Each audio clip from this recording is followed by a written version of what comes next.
MP versus మాజీ MP already ఒకసారి ఆ నియోజకవర్గం నుంచి ఢిల్లీకి వెళ్లిన మాజీ ఎంపీకి ఇప్పుడు కొత్తగా నాన్ లోకల్ సమస్య ఎదురైంది. గతం గతహ వర్తమానంలో ఆయన నాన్ లోకలే అంటూ సెల్ఫ్ డిఫెన్స్ లో పడేస్తున్నారు సిట్టింగ్ ఎంపీ. అంతకు ముందు లేనిది ఇప్పుడే కొత్తగా ఈ వివాదం ఎందుకు వచ్చింది? దాని వెనుకున్న పక్క స్కెచ్ ఏంటి? ఇంతకీ ఎవరా సిట్టింగ్ మాజీ ఎంపీలు? తెలంగాణలోని మిగతా లోక్సభ నియోజకవర్గాలతో పోలిస్తే కరీంనగర్లో కాస్త ముందుగానే ఎన్నికల హడావిడి మొదలైంది.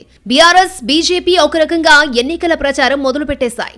బీజేపీ తరపున సిట్టింగ్ ఎంపీ బండి సంజయ్ మరోసారి బరిలో దిగడం దాదాపు ఖాయమైనట్టే. ఇప్పటికే కేంద్ర నిధులతో పలుచోట్ల అభివృద్ధి పనులకు శంకుస్థాపనలు, ప్రారంభోత్సవాలతో బిజీగా ఉన్నారాయన. క్యాడర్ను సమాహితం చేసేందుకు ఆయా నియోజకవర్గాల్లో వరుసగా సంస్థాగత సమావేశాలను నిర్వహిస్తున్నారు ఎంపీ. బీఆర్ఎస్ టార్గెట్ గా రాజకీయ విమర్శలు చేస్తూనే కొత్తగా లోకల్, నాన్ లోకల్ అంశాన్ని తెరపైకి తెచ్చారు బండి సంజయ్. బీఆర్ఎస్ అభ్యర్థి మాజీ ఎంపీ వినోద్ కుమార్ ను టార్గెట్ గా బండి చేస్తున్న కామెంట్స్ పై ప్రస్తుతం కరీంనగర్ పొలిటికల్ సర్కిళ్లలో ఆసక్తికర చర్చ జరుగుతోంది. వినోద్ కుమార్ కరీంనగర్ లోకల్ కాదని, అందుకే ఆయన 5 ఏళ్లు ఎంపీగా, మరో 5 ఏళ్లు ప్రణాళికా బోర్డు ఉపాధ్యక్షుడిగా ఉన్నప్పటికీ నియోజకవర్గం అభివృద్ధి కోసం ఏం చేయలేదని అంటున్నారట సంజయ్.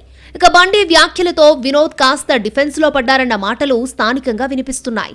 అభివృద్ధి నిధుల విషయంలో ఇన్నాళ్లు సిట్టింగ్ ఎంపీకి కౌంటర్స్ ఇస్తున్న వినోద్ నాన్ లోకల్ అంశం తెరపైకి రావడంతో కంగారు పడుతున్నట్టు ప్రచారం జరుగుతోంది. ముందు కాస్త తోట్రుపడ్డా వెంటనే తేరుకుని నాకు కరీంనగర్తో అనుబంధం ఉంది, ఇక్కడే పుట్టానని కవర్ చేసుకునే ప్రయత్నంలో ఉన్నట్టు తెలిసిందే.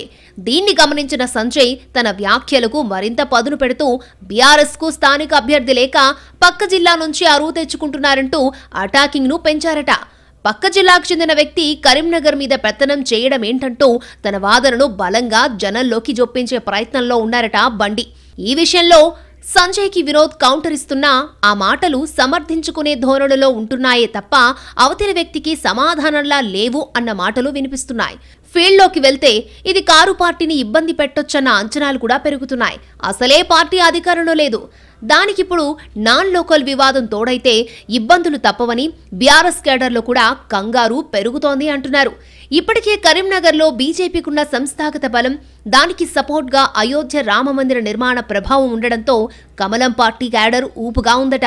ఈ పరిస్థితుల్లో బీఆర్ఎస్ నుంచి కొంతమేర పోటీ ఉంటుందని భావించిన సంజయ్ నాన్ లోకల్ అంశాన్ని తెరమీదకి తెచ్చి కారు పార్టీని ఆత్మరక్షణలో పడేశారు అన్న చర్చ జరుగుతోంది. శాసనసభ ఎన్నికల్లో ఈ నియోజకవర్గం పరిధిలో కాంగ్రెస్, బీఆర్ఎస్ చెరో 5 లక్షలకు పైగా ఓట్లను సాధించాయి. బీజేపీకి 2.5 లక్షల ఓట్లు మాత్రమే వచ్చాయి. అయితే పార్లమెంటు ఎన్నికలకు వచ్చేసరికి ఓటింగ్ విషయంలో తేడా ఉంటుంది కాబట్టి త్రిముఖ పోరు పక్కా అంటున్నారు. ఈ ట్రయాంగిల్ వార్లో నాన్ లోకల్ అంశాన్ని తెరమీదకి తెచ్చి వీలైనంత ఎక్కువగా కారు పార్టీ ఓట్లను చీల్చాలన్నది బండి సంజయ్ వ్యూహంగా అంచనా వేస్తున్నాయి రాజకీయ వర్గాలు. మరి ప్రజలు ఆయన వాదనను నమ్ముతారా? ట్రయాంగిల్ వార్లో ట్రబుల్స్ ఎవరికి అనేది వేచి చూడాలి.